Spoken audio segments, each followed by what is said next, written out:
bonjour, oui, encore soir, bonjour. Alors, l'ESCAP, bien sûr, toujours présent. Toujours présente effectivement depuis plusieurs années pour le Téléthon, donc voilà, ça nous tient à cœur. Et avec des défis toujours aussi fous les uns que les autres. Oui, chaque année effectivement ce sont des défis très très fous, et là encore cette année un défi à la hauteur de l'ESCAP. Alors, il faut nous expliquer un peu, parce qu'on voit des assiettes, on voit un peu de tout là. D'ici, il y a des assiettes, là-bas, il y a la lune, je ne sais pas quoi. Voilà, alors le but c'est effectivement de réaliser un pantin à l'aide d'assiettes en plastique. Et donc que ce pantin qui tout à l'heure va se hisser dans le ciel aille décrocher la lune. Voilà. Et le symbole c'est? Voilà, de décrocher la guérison, tout simplement. Ah d'accord. Alors, ces assiettes, disons, sont vendues. Voilà, donc ces assiettes sont vendues 1 € pièce, et chaque établissement en fait a incité ses élèves à participer à ce beau challenge. Et donc voilà, des petites écoles jusqu'au post-bac, en fait chaque élève a été invité à venir apporter sa contribution. Et il y a combien d'assiettes à peu près en tout alors? Alors à ma connaissance, je crois qu'il y en a à peu près 4000. 4000 assiettes à 1 €.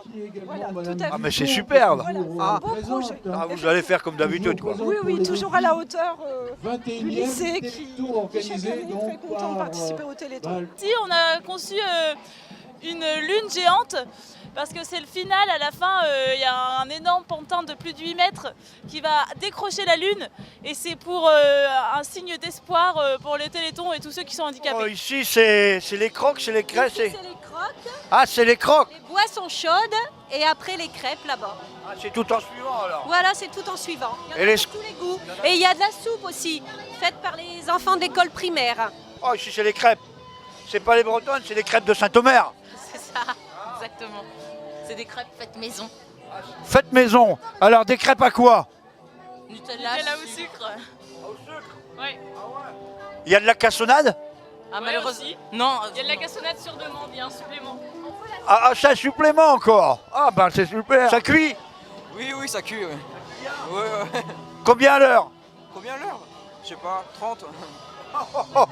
Il n'est pas rapide entre nous. Hein. Ah bah non, c'est Théo. C'est un homme. Hein.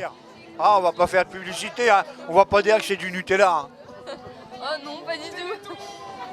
Alors, vous en mettez bien sur les crêpes au moins, ouais? Ah oui, on met la dose. Mais la dose, une bonne couche. Oui. Et à côté, ça continue à cuire.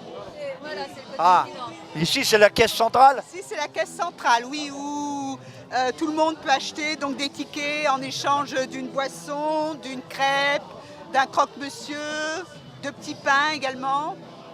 Ça c'est bien les caisses centrales comme ça. Il n'y a pas d'argent qui se promène nulle part. Et puis on met des personnes fortes, on voit pour avec du punch. Hein. Voilà, tout à fait. Sylvie, bonsoir. Bonsoir monsieur. Bonsoir. Alors comme d'habitude, bien sûr, l'ESCAP et vous à la tête. C'est l'ESCAP, c'est-à-dire c'est d'abord une équipe importante. Hein, je veux dire, c'est un groupe scolaire avec 1600 jeunes, c'est quelques écoles de Saint-Omer qui sont venues nous rejoindre. Donc c'est une équipe qui est mobilisée depuis maintenant quelques semaines, et je pense qu'une personne seule ne fait rien, on est bien d'accord. Là aujourd'hui, c'est vraiment l'engagement de beaucoup de monde. Voilà. Et c'est vraiment montrer que l'union fait la force. Ah oui, alors ça c'est clair. Je veux dire, on est tous convaincus que, je veux dire, chacun amenant ses compétences, je veux dire, on arrive à un résultat comme on le connaît à Saint-Omer, parce que c'est quand même la 21e année que notre établissement scolaire le fait. Et je veux dire, c'est parce que chacun a amené sa pierre à l'édifice que tous les ans on peut avoir de super défis. Et des défis toujours aussi fous les uns que les autres. Alors je crois que c'est super important pour nos jeunes, pour nous, pour l'équipe qui a envie de se mobiliser. On doit se renouveler. On doit se renouveler à travers des choses un peu folles, des choses dont on n'est absolument pas sûr, parce qu'on est en live. Et donc on espère que ça va marcher. Il n'y a pas de raison avec l'ambiance, les professeurs, les élèves, tout le monde est présent.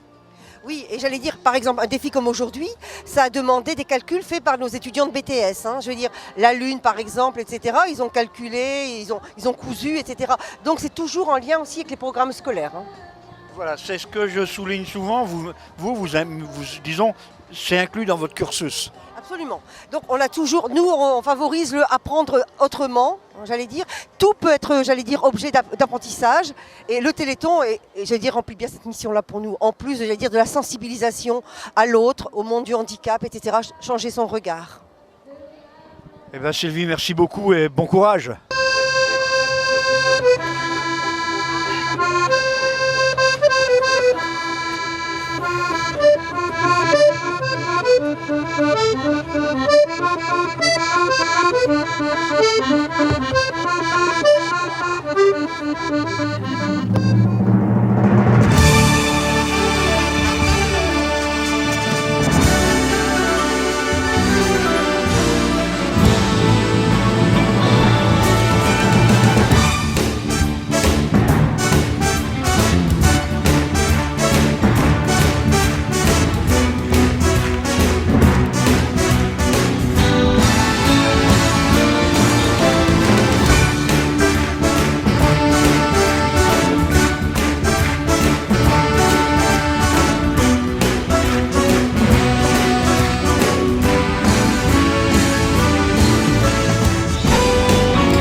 Qui empêche d'avancer dans un monde meilleur. On ne jugerait pas sur l'aspect, on vivrait tous en paix, ensemble dans le respect. Dans un monde meilleur, c'est l'amour qui nous guidera et nous entraînera. Oui, cela se fera. Dans un monde meilleur, ensemble on bâtira un monde pour toi et moi, pour chacun de nous. Oui, dans un monde meilleur.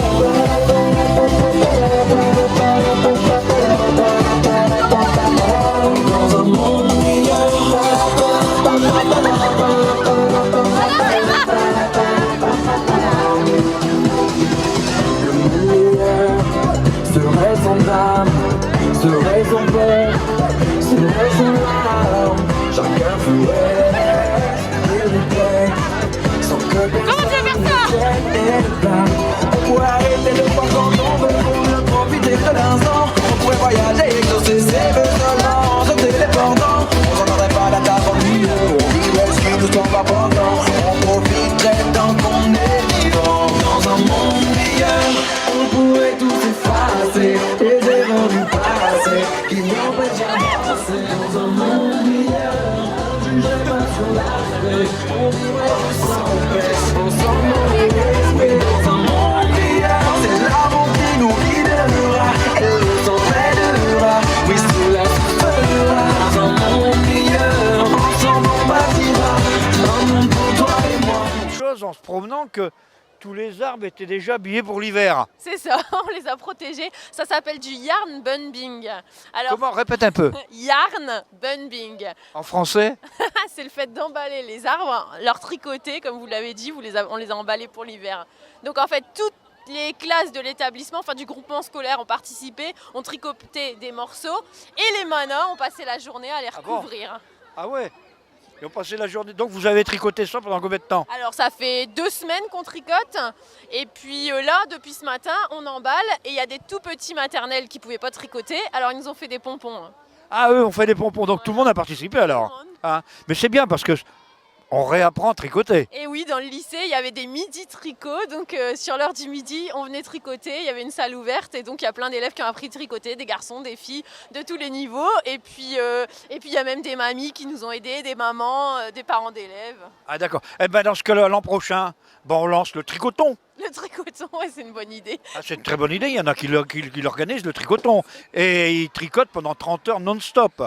Oui, bah, je sais pas si je vais tenir, moi, 30 heures, mais on fait ça. Par relais, bien sûr. Hein. Oui, voilà. Parce que Enfin, je suis pas dégourdie. félicitations à vous toutes et tous. Encore un grand merci.